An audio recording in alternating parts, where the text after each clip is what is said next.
Matternet granted 20:1 BVLOS waiver by FAA. By DroneLife staff writer Ian M. Crosby.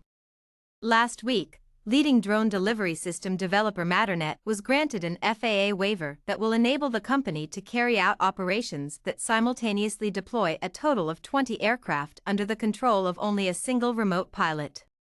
Valid only at Matternet's Pittsburg, California test site, the 20:1 waiver allows the aircraft to fly beyond the sight of the remote pilot and the visual observer. The visual observer's presence is required to guarantee that the airspace is clear. This new waiver follows a series of other accomplishments by Matternet, including its recent FAA Type and Production certifications. The 20:1 waiver serves as a major milestone in the process of advancing not only Matternet's level of automation, but also the economics of drone delivery as a whole.